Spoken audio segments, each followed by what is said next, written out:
aktivitas di sini maksudnya adalah laju reaksi atau kinetika reaksi enzimatisnya. Jadi kalau kita bicara kinetika, ingat belajar fisika, ya, kecepatan suatu benda bergerak itu kan satuan jarak per waktu.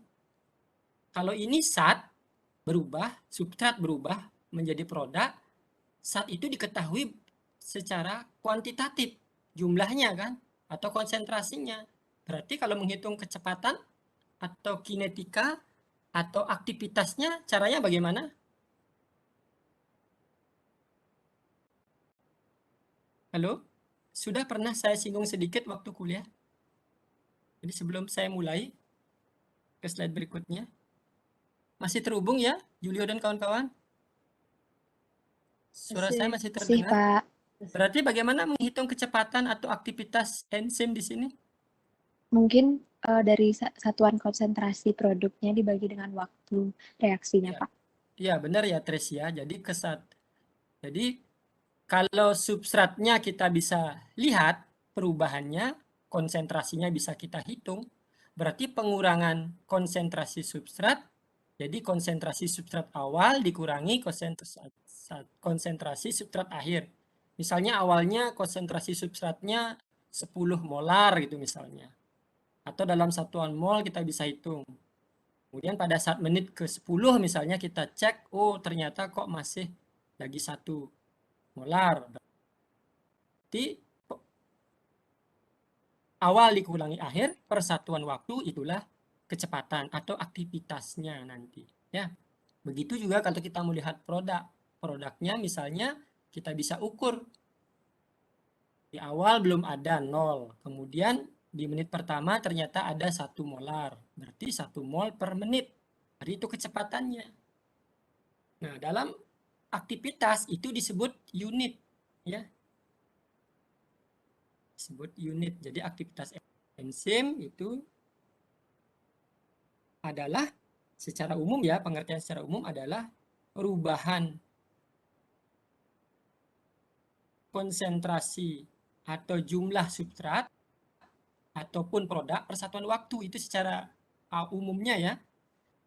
Oke, nah sekarang kita lanjut.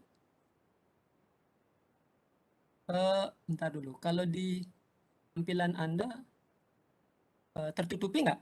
Nanti ini pretestnya, post testnya seperti ini nanti akan saya sampaikan, tapi tidak usah jawab sekarang ya. Nanti menjelang penjelasan ini selesai, ya, saya akan berikan kesempatan waktu yang lebih banyak untuk Anda email ya. Jadi tidak usah terlalu gerasa gerusu, perhatikan dulu ya. Jadi karena ini pretestnya saya akan minta Anda menjawab secara lisan, secara tertulis maksud saya, kemudian di email ya seperti Anda melakukan ujian UTS kemarin. Cuma nanti emailnya jangan keliru ya, email praktikum dengan email kuliah ya, dan email ujian itu berbeda. Nah sekarang kalau aktivitas enzim itu dipengaruhi oleh beberapa kondisi ya. Pertama kadar, yang kadarnya ini maksudnya bisa kadar enzim dan kadar substrat. Nah waktu belajar kinetika enzim mungkin Anda sudah paham betul hubungan antara substrat dengan kecepatannya. Jadi semakin tinggi substrat, semakin besar substrat, kecepatannya akan semakin besar, semakin tinggi. Jadi sampai enzimnya jenuh terhadap substrat. Jadi tidak ada lagi sisi aktif enzim yang tersisa untuk substrat sehingga nanti kecepatannya maksimum. Jadi pembatasnya di sini adalah jumlah enzim. Begitu juga sebaliknya. Kalau substratnya dibuat tetap, sorry ya,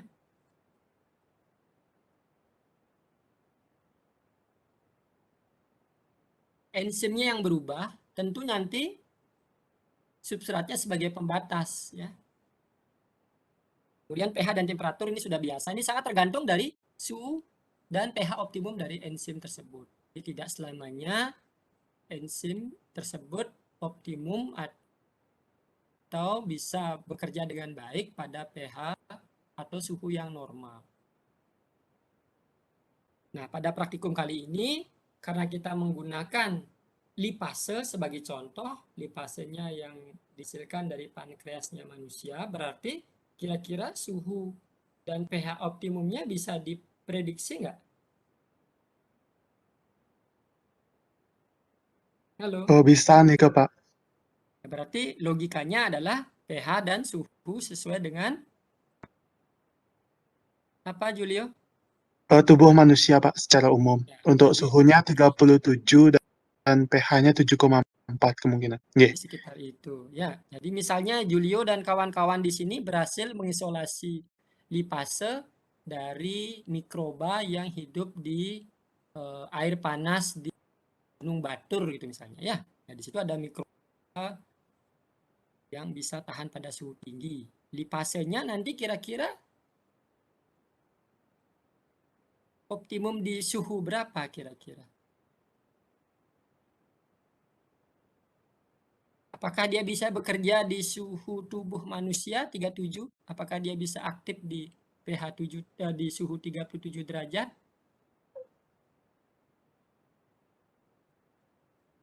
Halo?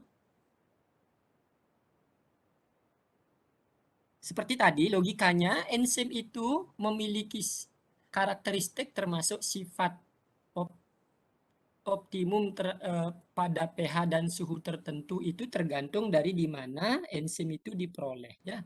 Kalau misalnya pada saat Anda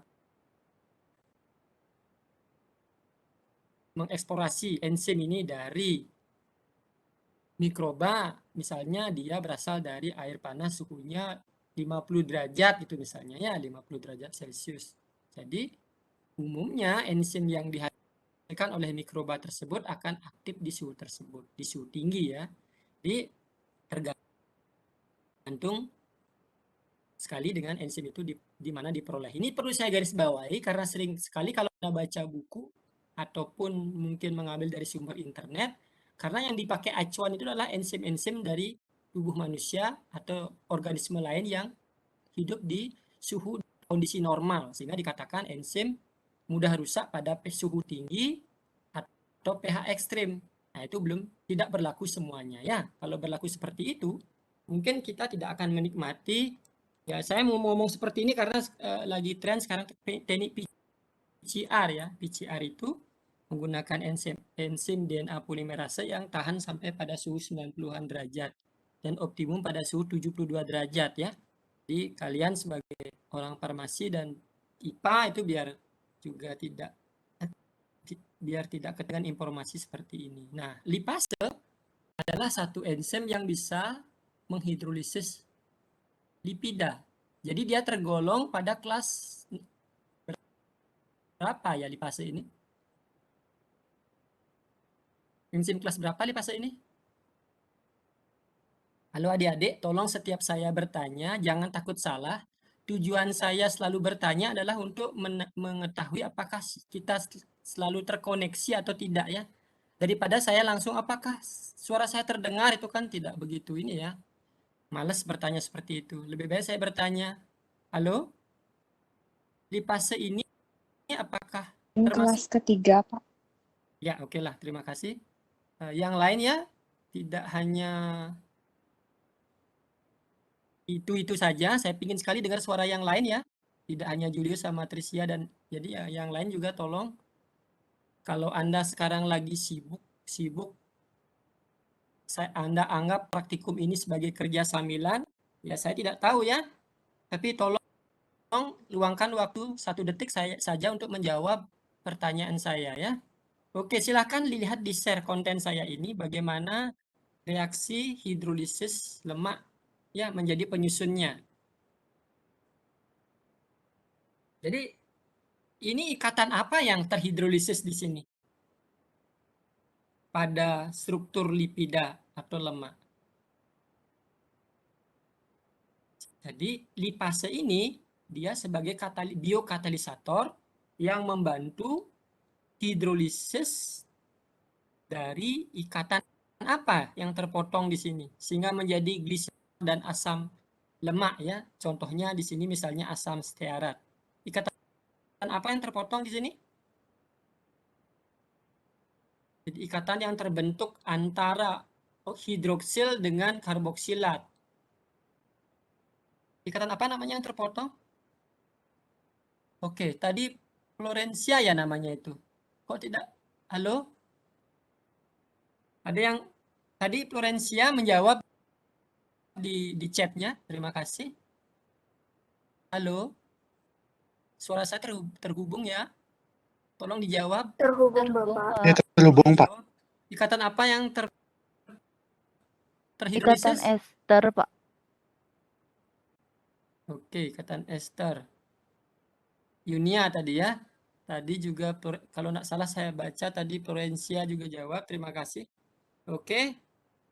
Nah, jadi bagaimana aktivitas lipase bisa ditentukan di sini kalau kita sudah tahu reaksi enzimatisnya seperti ini. Walaupun di sini enzimnya tidak diperlihatkan ya.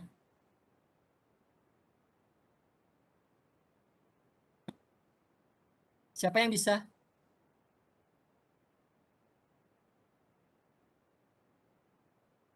Ada ide coba bagaimana berarti menentukan aktivitas atau menentukan kecepatan reaksi enzimatis untuk lipase di sini? Misalnya Anda punya ya silakan. Nggih, Pak. Suaranya Jadi, terputus-putus atau sayang apakah suara saya terdengar, Pak? ya Dewa Julio. Nggih. Jadi, Suaranya bagaimana? saya dengar lagi Julio. Ya. Apakah suara saya terdengar, Pak? Nah, sudah terdengar sudah. Nggih. Jadi, bagaimana caranya kita menghitung, mengira-ngira? Jadi, saya logikanya untuk mengira-ngira aktivitas lipase itu melihat dari jumlah asam lemak yang diproduksi nanti setelah dipecah oleh enzim lipase. Yang kita lihat itu nanti kalau yang di bagian bawah itu atau di bagian atas itu bisa dilihat asam stearat atau asam palmitat yang terbentuk nanti. Seperti itu kira-kira, Pak. Tadi saya.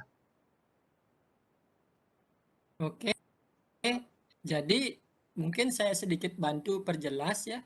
Jadi kalau kita tahu bahwa enzim tersebut misalnya lipase bisa mengkatalisis perubahan lipida, dalam hal ini misalnya kita ambil contoh bawah ya, tripalmetin menjadi gliserol dan asam palmitat. Jadi untuk mengetahui dia lipase ini memiliki aktivitas atau tidak, dia aktif atau tidak, kita bisa lihat apakah tripalmitinnya setiap saat kita bisa lihat ada atau produknya, entah itu gliserol atau asam palmitat. Ini kan produk ya, Julio. Jadi produknya di sini tentukan dulu mana produknya, gliserol dan asam palmitat. Substratnya apa? Tripalmitin. Jadi setiap saat kita cek di awal misalnya tripalmitinnya berapa konsentrasinya. Gliserolnya belum ada. Kemudian setelah menit pertama atau waktu berikutnya, kalau terjadi pembentukan produk, misalnya diketahui ada gliserol, ada asam palmitat, berarti ada aktivitas lipase. Nah, sekarang bagaimana caranya kita mengukur aktivitasnya? Tergantung mana yang mudah diukur. Kalau produk yang mudah diukur, misalnya di antara ini gliserol dan asam palmitat, mana yang lebih mudah kita ukur? Yang bisa diamati, yang bisa diukur secara apa? Kuantitatif. Di kimia di analitik Anda sudah belajar kimia apa? Analisis kualitatif dan kuantitatif. Berarti di sini analisis kuantitatifnya.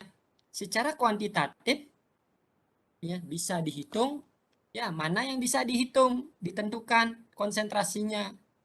Dalam hal ini produknya yang bertambah gliserolnya atau asam palmitatnya. Jadi harus ada tersedia metode yang mudah dan bisa kita lakukan. Ya. Jadi kira-kira menurut Julio dan kawan-kawan metode apa yang bisa digunakan ya? Yang paling mudah di sini untuk mengamati. Yang mana paling mudah diamati? Substratnya tripalmitin, gliserol, produknya atau produknya ini yang satu asam palmitat. Yang mana mudah diamati? Mudah ditentukan secara kuantitatif. Tadi Gede Ari kayaknya mau ngomong tapi tidak saya dengar. Ya, terdengar Gede Ari, silakan.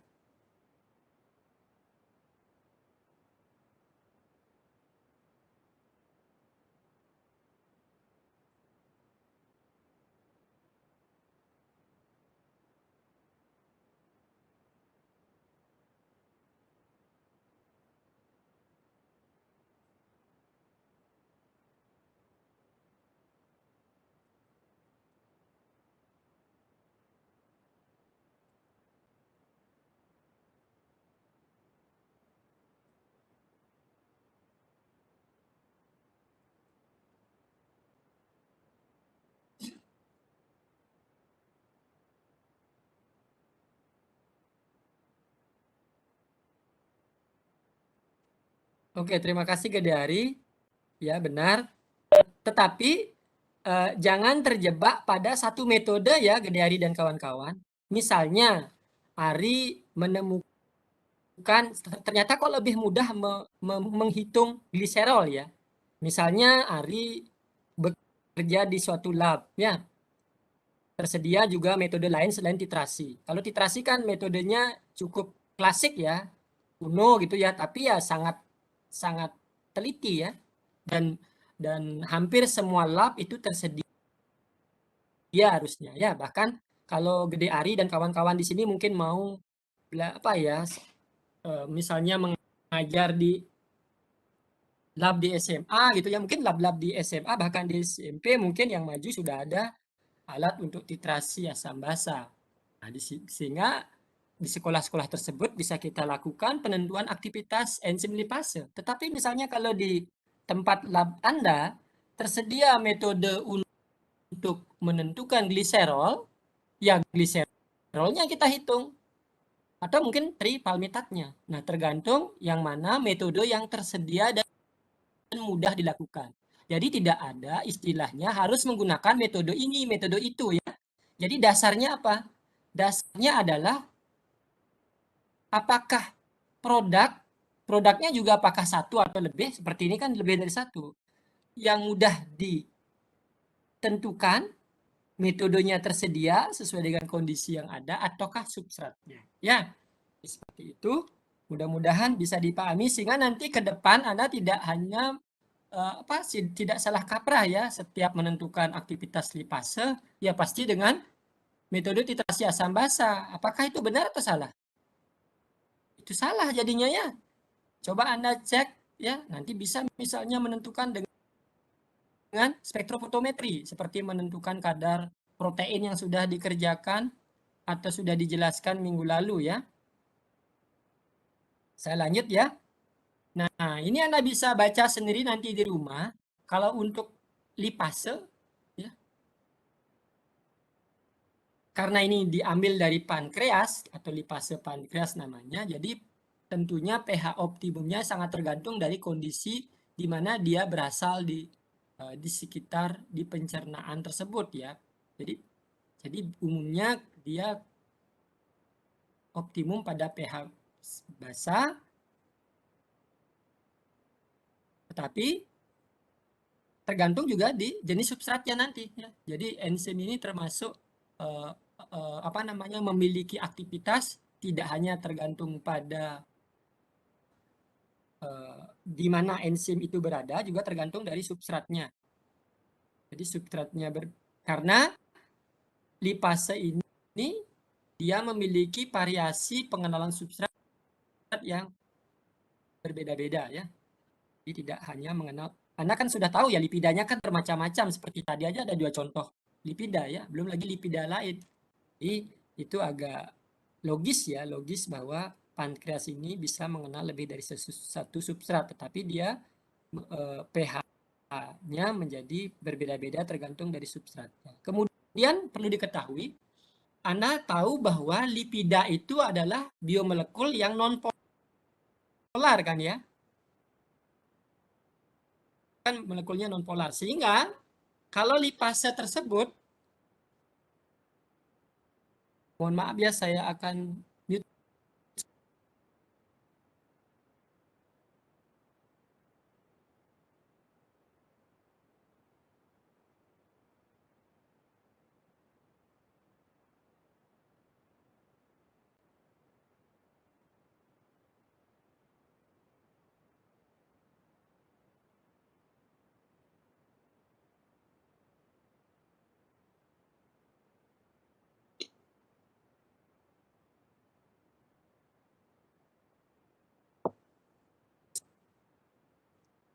Mohon maaf, saya lanjutkan ya. Halo, bisa terhubung lagi suara saya bisa Sudah nih terdengar? Pak. Kan ya. Jadi mengapa setiap kita menggunakan lipase, kita harus lakukan emulsi dulu ya. Jadi kita buat enzim tersebut bisa terlarut dalam lemak. Ya, kita tahu bahwa lipase itu kan protein. Protein adalah molekul globular, biomolekul globular yang larut di dalam air. Jadi dia cenderung lebih polar. Sehingga perlu kondisi tertentu yang memungkinkan dia bisa larut di fase lemak. Karena apa? Karena yang dia mau katalis, yang dia mau dia harus bisa berinteraksi dengan lipida. Sama aja seperti Anda mau beraktivitas dengan orang lain, ya, orang lain. Tapi Anda tidak, orang itu misalnya orang Jerman, ya, tapi Anda tidak bisa berbahasa Jerman, ya. Bagaimana caranya? Anda harus mencari guide kan ya, Julio dan kawan-kawan. Nah, yang bisa menghubungkan Anda dengan orang Jerman tersebut. Nah, sehingga terjadilah interaksi. Nah, sama halnya dengan lipase ini bekerja. Lipase ini adalah protein. Protein yang umumnya ditemukan di sitoplasma yang cenderung dia lebih polar.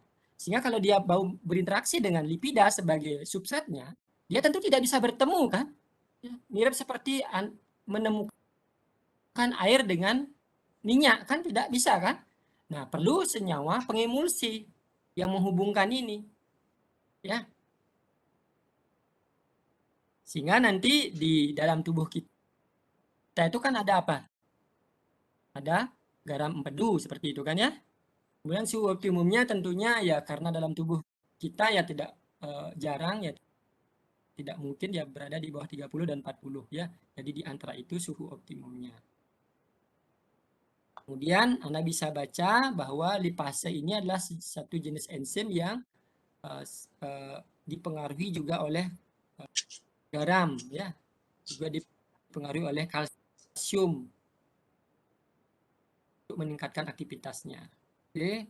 Jadi sumber-sumber lipase Anda bisa baca sendiri ya, tidak hanya dari tumbuhan tapi juga dari mikroba. Oke. Nah, ini konsep praktikumnya. Tujuannya adalah memonitor produk asam lemak di sini. Jadi aktivitas lipasenya itu ditentukan dengan memonitor produknya. Produk dari reaksi enzimatis lipase ini adalah asam lemak. Kenapa? Karena metode untuk mengukur asam lemak ini lebih mudah dilakukan. Ya. Nah, kemudian yang dilihat di sini adalah pengaruh waktu inkubasi. Jadi waktu inkubasi yang digunakan ya dari 0, 15, 30 dan 45. Jadi Anda menggunakan 4 tabung nanti. Untuk menentukan sebagai inkubasinya adalah 0 menit, itu enzimnya harus dinonaktifkan dengan segera ya. Untuk menonaktifkan enzim tentunya Anda sudah paham karena enzim adalah protein. Protein salah satunya mudah rusak dengan cara didenaturasi dengan pemanasan, ya tentunya dengan pemanasan jadinya ya. Jadi logikanya seperti itu. Selain dengan pemanasan, apa lagi yang bisa dilakukan untuk menonaktifkan enzim? Ya, Pak Irkan. Halo, suara saya tidak terdengar. Saya tidak dengar apa-apa ya. Terhubung ya? Oke, masih ya. Yang lain mungkin Gede Ari, Julio, dan terdengar ya. Terdengar nih Pak. Oke, kondisi yang lain misalnya apa? pH ya. pH dan sebagainya. Selain suhu ya ditentukan. Ini sudah dijawab oleh teman Anda tadi ya. Metode monitoring itu dengan titrasi asam basa atau titrasi titrimetri. Di produk asam yang terbentuk itu sebanding dengan apa tadi? Halo? Yang lain selain Gede Ari? Halo, tadi Gede Ari sudah jawab. Mungkin teman yang lain tolong. Jadi produk asam lemak yang terbentuk sebanding dengan apa? Jadi kita mengukur aktivitasnya kan dengan cara mengukur penambahan produk. Jadi produknya itu berupa asam. Dalam hal ini asam lemak. Jadi asam itu bisa dinetralkan dengan apa? Basa. Berarti produk asam lemak yang terbentuk sebanding dengan apa? Sebanding dengan NaOH Halo, yang kok digunakan, suaranya Pak. NaOH ya? Tadi siapa tadi ngomong? Putri atau siapa? Oke, yang chat Gusti Ayu Putu Windu. Kalau kalau tidak ada NaOH apa yang bisa kita gunakan? Selain NaOH apa? Pak OH ya, Agatha ya. Oke. Ya, coba begini ya. Saya tidak ngerti apakah di tempatnya gaduh atau gimana gitu ya. Lebih baik saya minta Anda bersuara ya. Kalau chat kan tidak mungkin saya bisa lihat semua ya. Oke, ini sudah paham betul ya bahannya. Ya, bahannya silahkan ya Anda lihat di sini.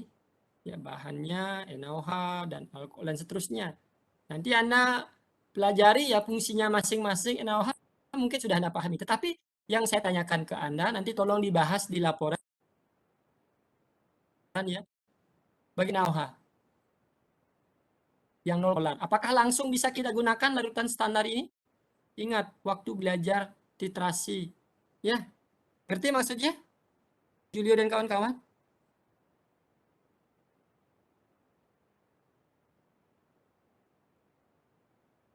Suara saya terdengar nggak? Saya ulangi lagi.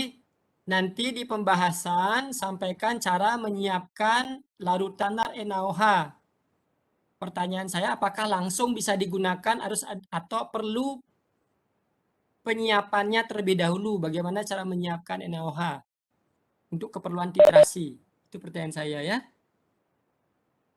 Halo, suara saya terdengar?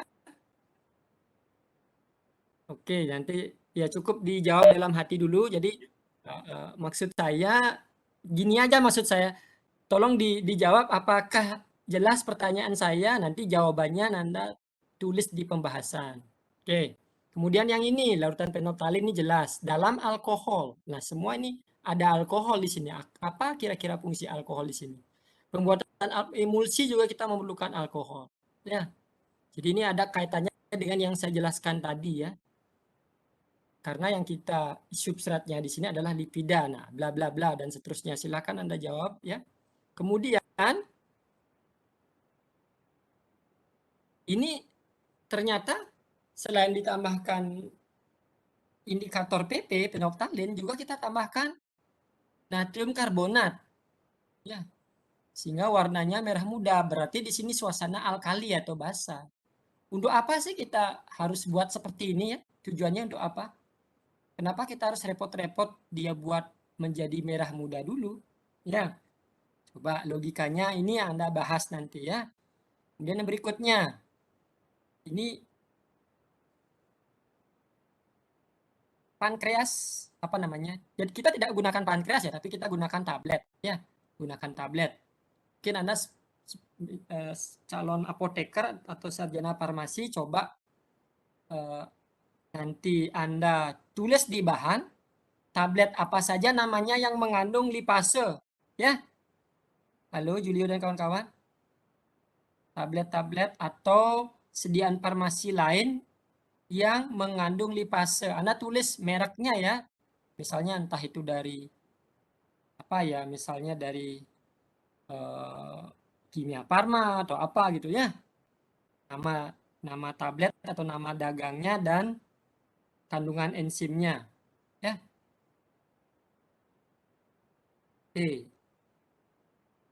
Ini sudah jelas ya. Perhatikan fungsi masing-masing bahan digunakan, masukkan dalam pembahasannya, itu maksud saya.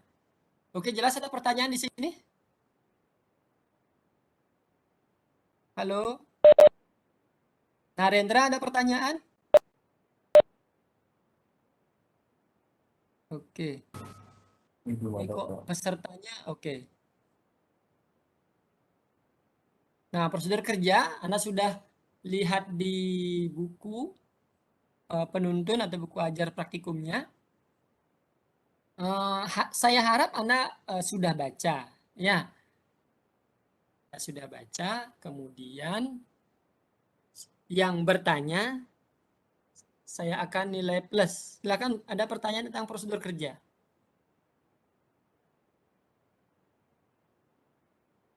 Ya. Perhatikan di sini ya, emulsi minyak. Mengapa dalam bentuk emulsi? Ini sudah saya tanyakan tadi ya. Mengapa harus dalam bentuk emulsi? Ini juga nanti perlu dibahas. Kemudian yang saya ingin minta ke Anda di sini, apakah ada pertanyaan di sini tentang prosedur kerja yang Anda anggap kurang jelas? Kalau Anda sudah siap baca kemarin malam, paling telat ya kemarin malam gitu ya, harusnya ada pertanyaan. Bagaimana?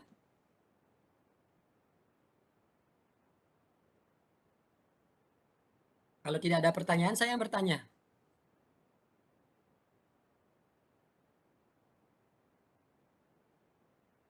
Izin bertanya, Pak. Ya, silakan Tresia ya, benar ya? Iya, Pak. Silakan. Saya mau bertanya tentang pembuatan emulsi minyak zaitun itu, Pak. Kenapa perlu ditambahkan 10 tetes indikator fenol merah itu ya, Pak? Untuk apakah fenol merahnya itu dimasukkan ke dalam emulsinya itu? Sekian, Pak. Terima kasih. Ada yang bisa jawab? Bantu. Pertanyaan Izin Tresia. membantu menjawab, Pak. Silakan Julio. Nggih, jadi kenapa kita menambahkan fenol merah adalah untuk melihat homogenitas dari emulsi yang kita buat. Jadi kalau nanti ada fenol merah itu tidak tersebar merata, berarti emulsinya belum sempurna begitu, ya, Pak. Tadi ditanyakan maksudnya fenol merah PP ya, phenolphthalein ya? Mohon maaf. Halo Tresia. Kan, Pak, itu di dalam emulsi minyak zaitun itu, Pak.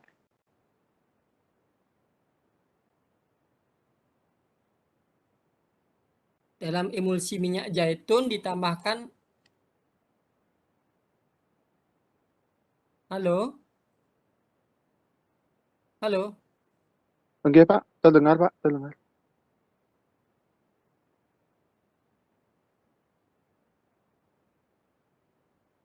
Coba Tresia, apa tadi? Diulangi sekali lagi. Di pembuatan emulsi minyak zaitun itu kan ada dikatakan bahwa emulsinya ditambahkan dengan indikator fenol merah. Itu Ya maksudnya, itu Pak. udah phenolphthalein sama dengan fenol merah, Dek. Itu Oh ya, indikator.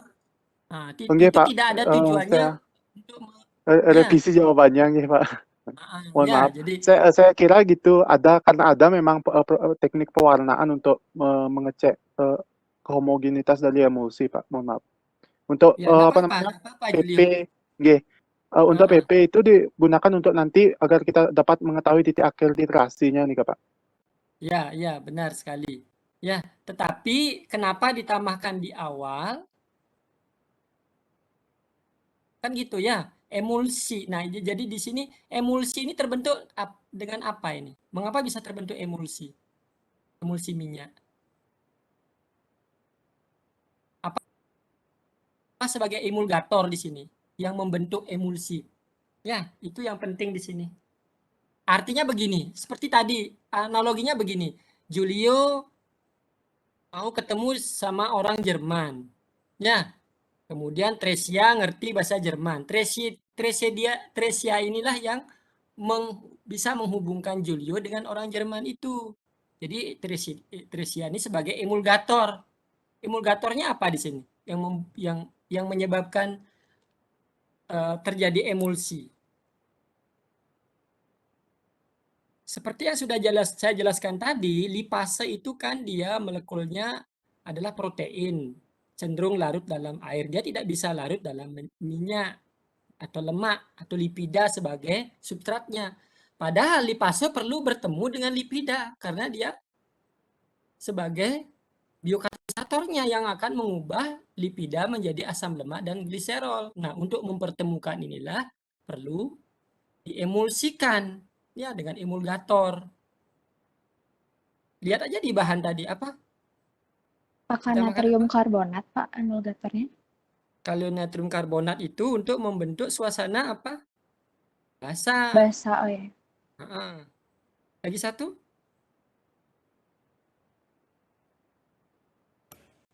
Kalau Oke. Anda nonton video sebelum ini banyak juga menggunakan gam Arabik. Tapi di praktikum ini menggunakan apa? Nah, kalau di tubuh Anda pankreas itu dibantu dengan garam empedu. Ya, sehingga lipase bisa bekerja. Jadi garam empedulah yang membentuk emulsi minyak di makanan kita, misalnya mengandung lipida, itu diemulsi dulu sama garam empedu ya, sehingga lipase bisa bekerja. Makanya kalau orang yang sakit ya masalah dengan garam empedunya, ya masalah dengan pencernaan lipidnya, lemaknya. Dia tidak bisa mencerna lemak karena enzim lipasenya tidak bisa bekerja. Kenapa tidak bisa bekerja? Karena tidak terbentuk emulsi. Karena tidak bisa bertemu tadi Julio dengan orang Jermannya, tidak ada guide-nya gitu ya. Seperti orang apa ya namanya? Bisu tuli kan jadinya Julio dan ngerti kah maksudnya? Ini saya sudah sedikit bercanda ini, masa Anda jangan Iya, terlalu Pak. ini ya. Heeh. Baik, Jadi apa Pak. di sini? Apa? Bahannya apa?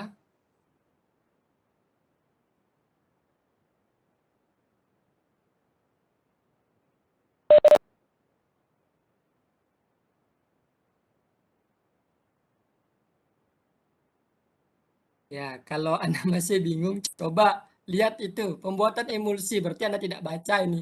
Tambahkan 1 mili minyak goreng ke dalam 5 mili alkohol 95%. Berarti dikocok. Alkoholnya sudah Alkoholnya nikah, Pak. diemulkan ya, Pak? Itu ya. Alkoholnya, Pak.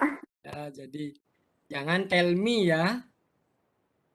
Sudah jadi mau jadi calon sarjana farmasi itu enggak boleh tell me ya. Jadi perhatikan dengan baik-baik. Anda mau apa ya? Mau tugas akhir ini, mau tidak mau harus menyiapkan bahan untuk penelitian. Jadi kalau yang seperti ini Anda tidak gitu ya, gimana nanti penelitiannya gitu ya. Oke, jadi tolong ini ya. Enggak apa-apa. Saya cuma mengingatkan saja. Jadi dengan Anda bertanya seperti tadi itu, contohnya seperti Tresia, kemudian dijawab sama Julio tadi. Jadi Anda bisa ngeh, oh prosedurnya seperti itu ya maksudnya. Jadi silakan Anda baca ulang lagi ya. Saya tidak akan detail. Nah, sekarang misalnya pengamatannya seperti ini ya. Bisa lihat slide-nya sudah berganti ke tabel pengamatan? Sudah, Sudah. Pak. Sudah, Pak. Nah, saya anggap Anda ini praktikum ya, praktikum. Ya, praktikumnya misalnya untuk kali ini saya berikan data untuk online.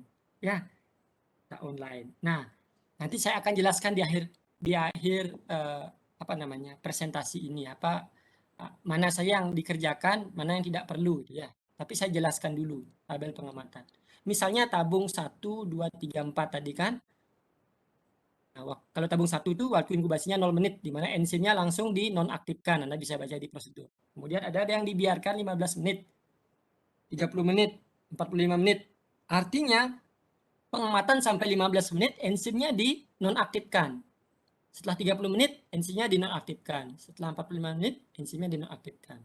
Jadi, di sini maksudnya kita akan mengukur bagaimana aktivitas lipase terhadap waktu.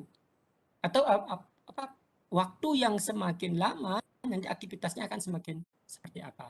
Nah, untuk melihat itu kita perlu data tabel seperti ini. Nah, warna mula-mula setelah inkubasi, ini maksudnya adalah mengapa warnanya merah muda, seperti tadi pertanyaan teman Anda tadi, itu kan karena ditambahkan PP. Kalau pada saat praktikum ternyata ada satu kelompok yang lupa menambahkan PP, berarti warnanya tidak merah muda. Kenapa warnanya merah muda? Karena apa? Karena di awal dipaksa suasananya basah. Kenapa perlu suasananya basah? Agar kita tahu apakah lipasenya betul-betul bisa aktif atau tidak, bisa bekerja atau tidak. Kalau bisa bekerja, lama-kelamaan merah mudanya akan semakin merah atau semakin memudar. Halo? Kalau lipasenya bekerja atau aktif, warna merah mudanya ini akan bertambah merah atau memudar? Bertambah merah. Memudar, Pak. Memudar ya. Ya, Ya, Pak, karena mengapa memudar. memudar? Kalau Sudah. lipasenya bekerja, berarti lipida akan mengubah gliserol menjadi asam lemak. Kalau semakin asam, PP-nya kan tidak berwarna pada suasana asam kan ya? Indikator penoktalinnya. Nah, Iya, jadi Pak. kalau seperti itu ya. Nah, tapi ini perubahan warna setelah ditambahkan alkohol ya karena terlalu encer ya. Terlalu encer, dia tidak begitu kelihatan warnanya, tetapi kita bisa lihat nanti yang mana akan bertambah asam. Ya, yang mana lebih asam di sini, yang 0 menit, 15 menit, 30 menit, atau 45 menit. Nah, mana yang semakin asam itu akan kelihatan sekali dengan data yang di sini, kolom ini, volume larutan standar NaOH yang diperlukan untuk menetralisasi. Karena inilah titrasi netralisasi atau titrasi asam basa. Kalau yang titrasi asam, titratnya NaOH. Nah, karena di sini yang kita mau tentukan konsentrasi asamnya. Ya, akibat apa? Akibat perubahan lipida menjadi asam lemak dan gliserol. Jadi asam lemaknya yang ditentukan kadarnya lewat titrasi dengan NaOH. Misalnya kelompok kelas A, nanti datanya ini ya. Pakai data ini untuk yang kelas A. Kelas B ini. Ini dibagi 4 kelas ya Narendra ya. Iya, Bapak. Kelas D ini ya. Di masing-masing kelompok memiliki data yang berbeda. Masing-masing kelas ya. Masing-masing kelas Nanti Anda hitung ya. Jumlah milimol NaOH. Anda kan sudah pernah praktikum titrasi asam basa ya, Narendra, Julio, dan kawan-kawan? Sudah pernah kan ya? Oh, nggih, Sekali dulu, lagi Pak. saya bertanya. Belum, Pak. Oh, belum. Titrasi asam basa belum pernah. Waktu Praktikum SMK kimia saja, Pak. analisis. Waktu Untuk nah, yang walaupun waktu ini belum. online, kemarin online praktikumnya enggak ada tentang titrasi. Tidak ada, Pak. Tidak ada, Pak. Loh. Wah. Berat ini, sudah semester 3 enggak ada praktikum titrasi.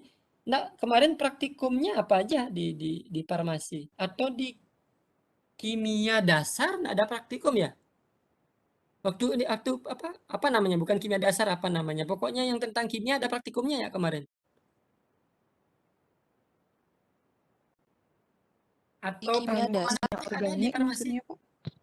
hanya Hmm? diberi Ada teori saja, Pak. teori aja, Pak. Di Oke, dasar-dasar kalau kimia. praktikum tidak ada, coba di farmasi ada praktikum analitik nggak sekarang? Analisis apa namanya gitu ya? Belum, Pak.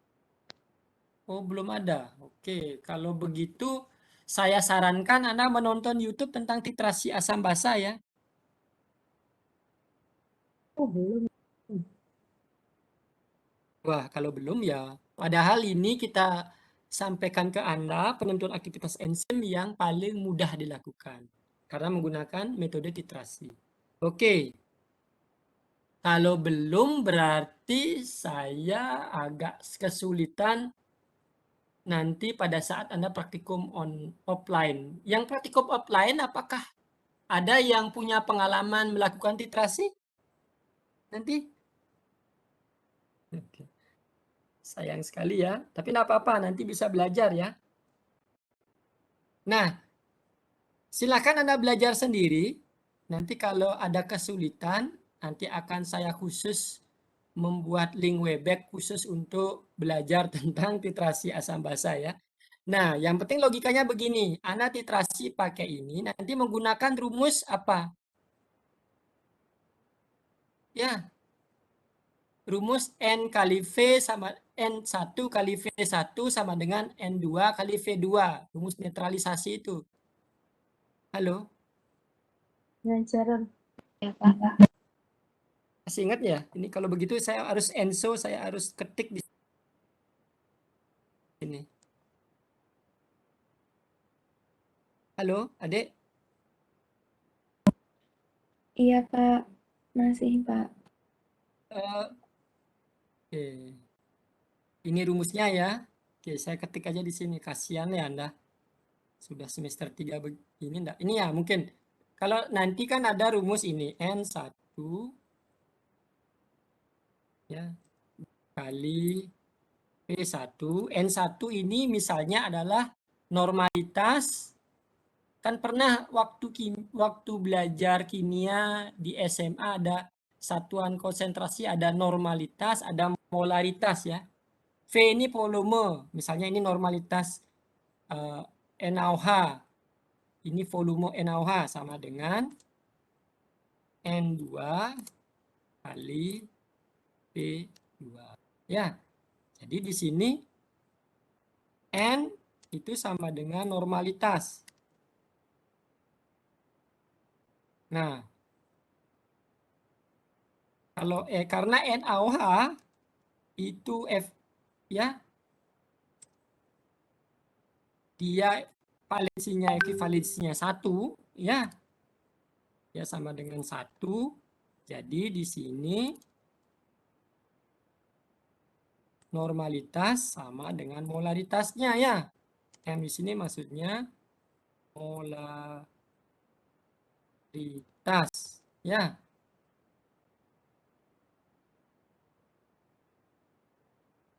Misalnya N1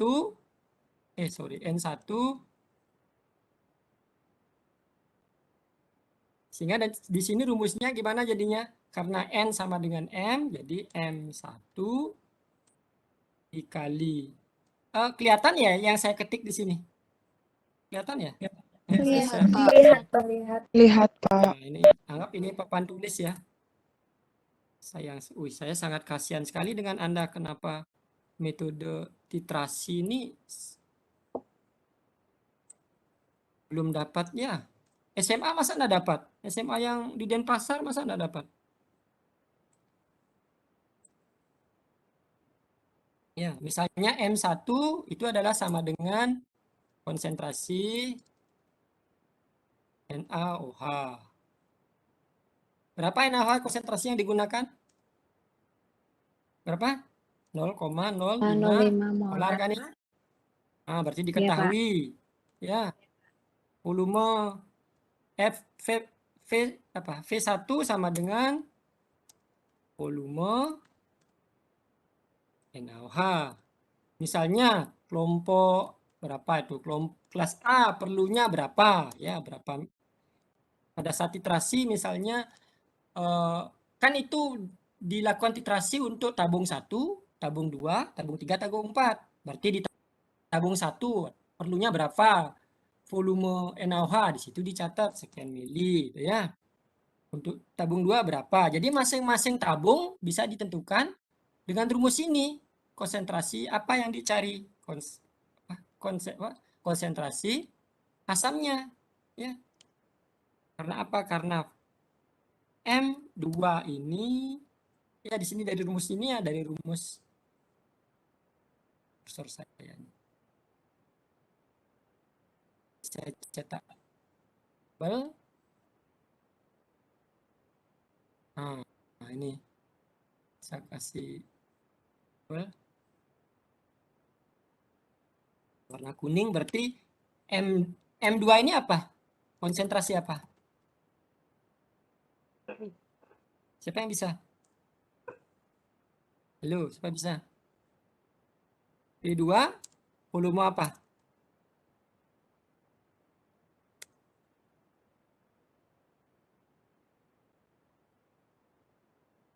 Ya.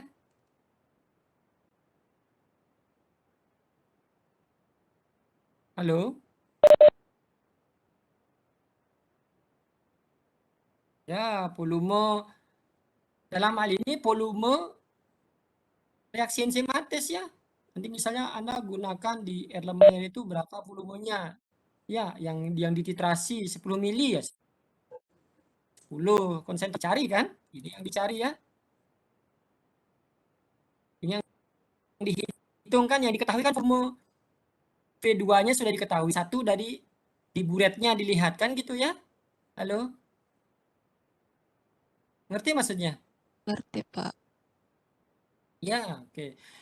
Begini ya, kita tidak siapkan penjelasan ini karena titrasi ini sesuatu yang sudah umum ya.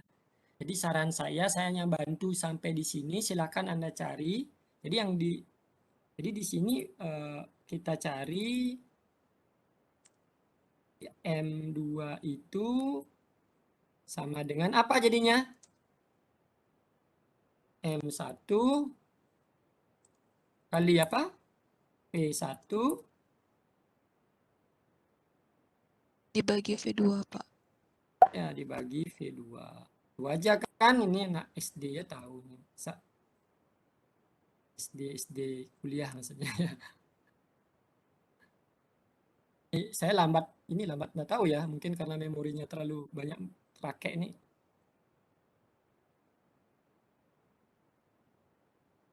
Wah, terhapus lagi nih. Oke. Ya, itu dibagi P. Itu ya, semua nanti menggunakan rumus ini, tapi itu baru tahu konsentrasinya. Ya. Nah, yang dimintakan apa nanti? Ini bukan mili ya, sorry. Jumlah milimol ya milimol. Jadi data ini dalam satuan milimol. Tapi dari rumus tadi kan baru konsentrasi. Jadi kalau mau ke milimol kan Anda tinggal ingat pelajaran SMA ya, dari konsentrasi ke milimol ya. Oke. Nah, dengan cara itu nanti Anda akan bisa menghitung aktivitas lipase berdasarkan jumlah milimol NaOH yang diperlukan untuk menetralkan hasil reaksi enzimatis per satuan waktu nanti. Ya. Jadi ini, halo? Milimolnya berapa? Kalau untuk yang T0 ada aktivitasnya nggak ya? Ini nanti.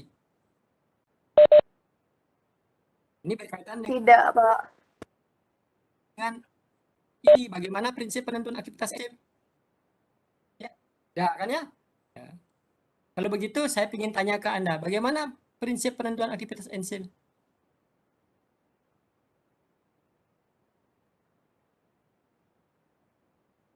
Halo? Tadi Anda sudah benar jawabnya, kalau di T0 ini nanti aktivitasnya 0 ya. Kalau jumlah milimolnya tentu ada, karena apa? Karena di sini NaOH yang dibutuhkan ada 0,5, berarti ada. Cuma nanti kalau aktivitas enzim itu kan ya, jadi awal apa namanya? Di awal kosong, di akhir di awal 0,5, di akhir tetap 0,5. Jadi kan 0 jadinya ya. Nah, kemudian nanti untuk menentukan aktivitas yang data ini T15 menit dikurangi dengan T0. Ya. Kalau untuk yang tabung 3 di T30 menit, yang 30 menit dikurangi yang mula-mula. Ya. Karena produk asam yang terbentuk setelah 30 menit berapa? Awal, akhir dikurangi mula-mula. Kemudian setelah 45 menit, ntar dulu ya. Pak, saya masih ada kuliah, Pak. Ampun, masih penjelasan. Halo, saya lanjut ya. Halo, tolong respon dong. Oke, Pak. Halo. Jangan bengong ya adik-adik. Jadi saya sajar kalau Anda tidak, saya seperti mengajar di tuna apa ya? Tunarungu ya. Mana ini? Ya, oke. Pokoknya jangan Anda takut salah jawabnya. Yang penting saya dengar, oh ada ini ya, ada koneksi gitu ya. Saya ulangi lagi ya. Nanti kalau jumlah milimol Anda tulis berdasarkan rumus ini. Ya, rumus ini. Yang sudah saya jelaskan tadi ya. M1 kali V1 sama dengan M2 kali V2. Kan dapat nanti konsentrasi apa namanya asam yang dibutuhkan. Ya. Jadi sebenarnya itu adalah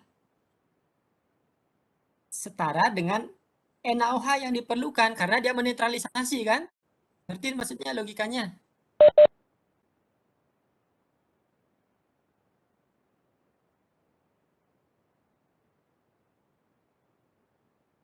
Ya, ya.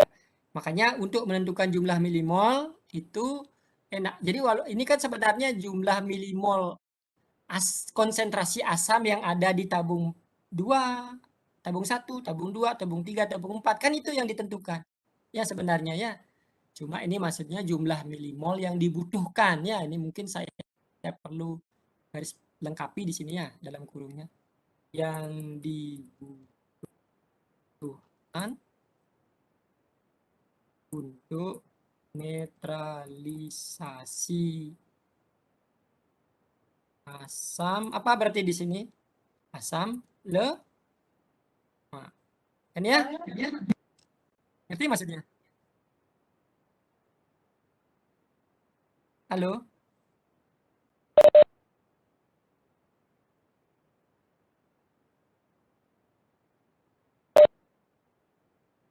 Nah, itu kalau lagi online seperti ini semua lambat ya ininya. Ngetik juga lambat. Oke. Ini saya perbesar sedikit. Kelihatan ya? Jadi ini setelah apa namanya penjelasan ini juga saya akan kirim ininya. Makanya tadi saya hanya kirim tuh hanya satu slide aja untuk. Oke, jadi maksudnya di sini adalah jumlah NaOH milimol NaOH itu maksudnya yang dibutuhkan untuk netralisasi asam lemak. Sehingga yang dihitung itu nanti adalah konsentrasi asam lemak dengan menggunakan rumus tadi. M2 sama dengan M1 kali V1 dibagi dengan V2. Ya. Tapi kalau nanti aktivitasnya ditanya itu bentar ini. Oke, nanti setelah online saya perbaiki ya ini. Ini karena agak lambat. Oke, nanti hitung aktivitasnya. Bagaimana prinsip penentuan aktivitas enzimnya? Nanti kalau aktivitas untuk yang di tabung 1 itu 0 karena T0 dikurangi T0 dikurangi dirinya sendiri. Kalau yang di tabung 2 T15 menit dikurangi T0. Wah, ini loncat ya. Sorry.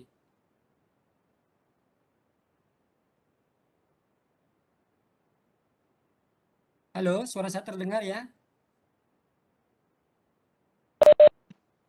Terdengar Bapak. Nah, kemudian kalau aktivitas enzimnya, nanti kan disuruh gini, buatlah grafik antara waktu inkubasi terhadap aktivitas lipase. Berarti kan Anda harus menghitung aktivitas lipasenya ya. Kalau Anda mau menghitung aktivitas lipasenya, itu bisa ditentukan dengan cara di T0 berapa aktivitasnya. T0 ini ada 0 aktivitasnya karena T0 dikurangi T0. Kalau di T15, di konsentrasi asam di 15 menit dikurangi dengan konsentrasi asam di 0 menit.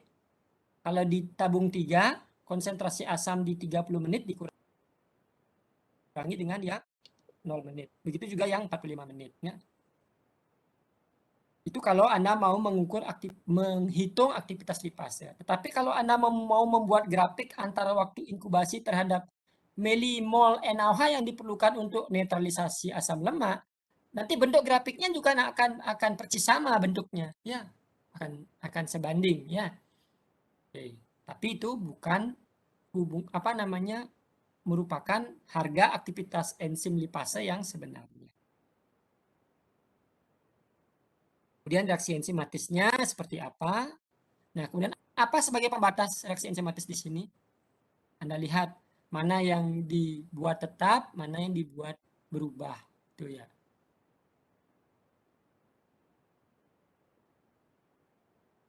Oke, sekarang saya lanjutkan ke slide berikutnya. Ini sudah hampir selesai. Ya, ini waktunya sudah jam 10.10 menit. Mudah-mudahan kita bisa lanjut ya. Nah, ini penjelasan perhitungan dari saya, silahkan nanti. Ini percobaan di link video. Ya.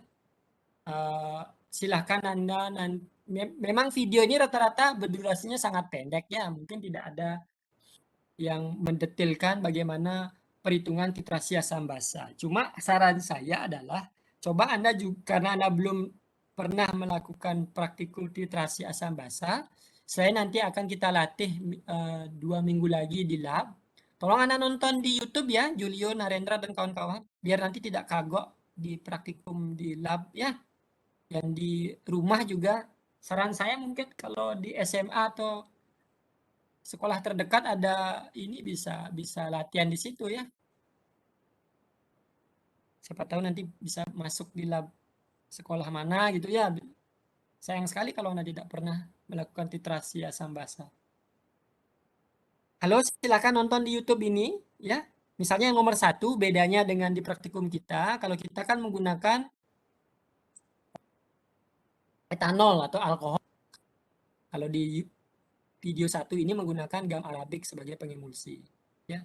Begitu juga pada saat titrasi, di sana menggunakan KOH, tapi kita menggunakan NaOH ya, sama saja ya. Kemudian yang lain coba Anda cek satu persatu videonya. Jadi video ini tidak hanya tentang menentukan aktivitas lipase secara kuantitatif dengan titrasi, juga berdasarkan pengamatan.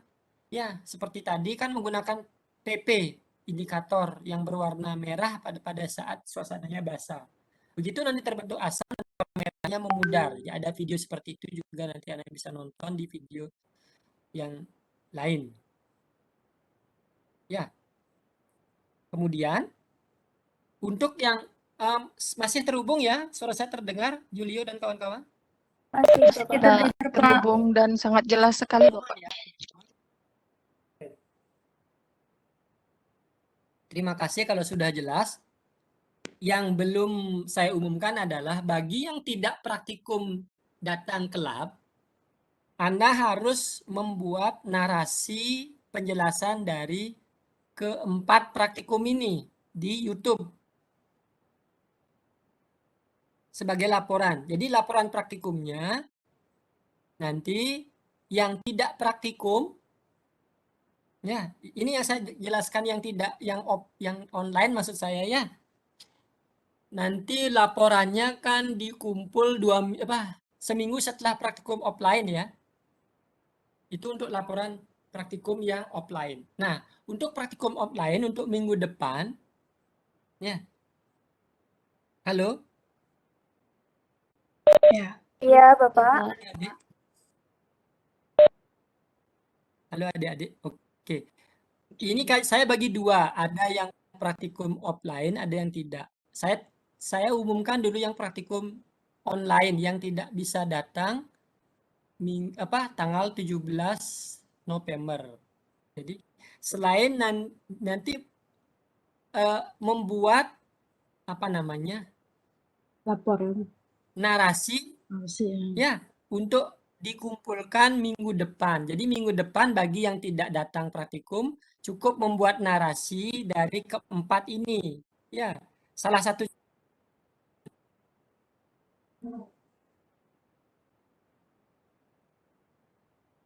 contoh ini perbedaan. Ini satu contoh aja ya. Bandingkan dengan praktikum yang kita lakukan tentang praktikum yang kemudian untuk semuanya di sini kan nanti Anda akan mengumpulkan laporan. Ya. Mengumpulkan laporan itu Anda lihat di sini di slide ini kan ada pertanyaan-pertanyaan itu sebagai guidance atau petunjuk Anda membahas ya seperti tadi. Ya. Oke. Nah, di slide-slide yang saya sampaikan tadi, misalnya di data itu bagaimana mengukur aktivitas dan sebagainya, itu sebagai bahan untuk membahas nanti di laporan. Ya, jadi minggu depan, bagi yang tidak praktikum datang ke lab, Anda hanya mempunyai tugas untuk menarasikan atau memberikan penjelasan tentang video yang Anda tonton tersebut. Nah, bagi yang praktikum datang ke lab, ya, tolong nanti membuat bagan.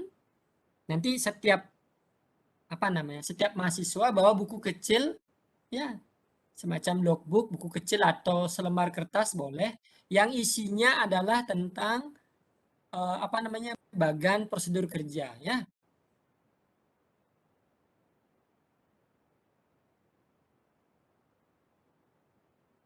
Jadi ya tidak usah mengumpulkan tugas ke email ya tentunya tentang narasi video ini. Ya, jelas nggak ya? Sambil menunggu. Jelas sekali Bapak. Oke, kalau sudah jelas. Ya, jadi saya ulangi ya. Yang online. Ini kalau saya ketik soalnya lambat sekali, makanya saya malas ketiknya. Lambat di sini. Ya, saya ulangi. Bagi yang tidak datang praktikum langsung, ya mungkin sebagian besar yang online itu Anda wajib menonton video ini sebagai perbandingan dan kemudian buat narasinya, penjelasannya. Itu email. Kemudian yang offline, yang datang untuk persiapan praktikum Anda sudah siap, itu Anda wajib untuk membuktikan Anda sudah membaca prosedur kerja dengan baik, Anda membuat skema kerja. Ya. Dan tidak usah mengumpulkan narasi atau penjelasan dari keempat video ini. Ya, oke, jelas ya? Sudah jam 10 kurang 5 menit. Halo, tolong segera dijawab. Jelas, Bapak. Jelas Pak. Jelas, Bapak. Oke, kalau sudah, saya stop sharing. Kemudian nanti ada post test hanya untuk praktikum ini. Saya akan share di WA group. Kemudian Anda jawab sampai